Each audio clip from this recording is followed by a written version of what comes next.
बैसाख मास कृष्ण पक्ष बरूथनी एकादशी व्रत कथा।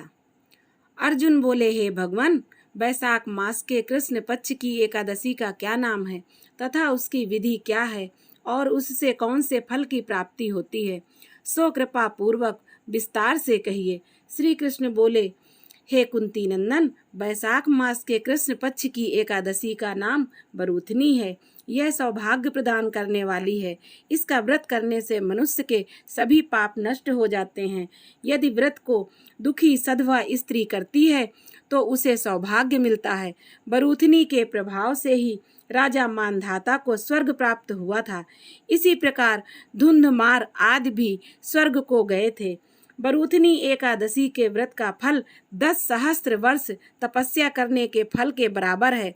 कुरुक्षेत्र में सूर्य ग्रहण के समय जो फल एक बार स्वर्ण दान करने से मिलता है, वही फल बरूथनी एकादशी का व्रत करने से मिलता है। इस व्रत से मनुष्य इस लोक और परलोक में सुख पाते हैं व अंत में स्वर्ग को प्राप्त करते हैं। हे राजन, इस एकादशी का व्रत करने से मनुष्य को इस लोक में सुख और परलोक में मुक्ति मिलती है। शास्त्रों में कहा है कि घोड़े के दान से हाथी दान उत्तम है और हाथी के दान से भूमि का दान उत्तम है। उससे उत्तम तिलों का दान है। तिल से उत्तम सोने का दान और सोने के दान से उत्तम अन्नदान उत्तम है। संसार में अन्नदान के बराबर कोई दान नहीं है। अन्नदान से पितृ देवता मनुष्य आदि सब तृप्त होते हैं। शास्त्रों में कन्यादान अन्नदान के बराबर माना गया है। बरूथनी एकादशी के व्रत से अन्न तथा कन्यादान दोनों उत्तम दानों का फल मिलता है। जो मनुष्य लोभ के वश में होकर कन्या का धन ले लेते हैं या आलस्य और कामचोरी के कारण कन्या के धन का भक्षण करते हैं, वे प्रलय के अंत तक नरक में पड़े रहते हैं या उनको अगले जन्म में बिलाव का जन्म भोगना पड़ता है।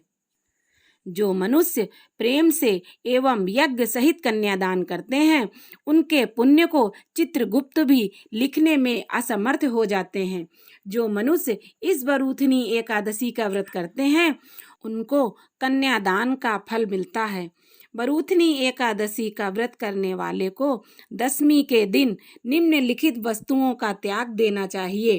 कांसे के बर्तन में भोजन करना, मांस, मसूर की दाल, चना, कोदो, साग, मधु, दूसरे का अन्न, दूसरी बार भोजन करना। व्रती को पूर्ण ब्रह्मचर्य का पालन करना चाहिए।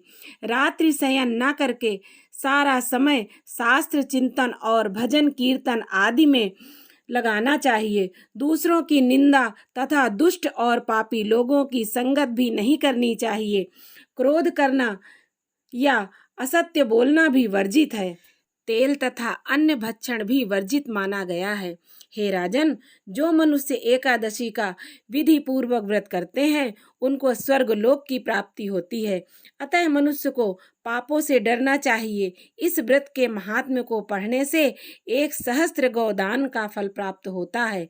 इसका फल गंगा स्नान करने के फल से भी अधिक है। कथा सार: संयम सौभाग्य का आधार है। हर प्रकार संयम रखने से प्राणी के सुख और सौभाग्य में वृद्धि होती है। यदि व्यक्ति में संयम नहीं है तो उसके द्वारा किए गए तप, त्याग व भक्ति पूजा आदि सब प्रभावहीन हो जाते हैं।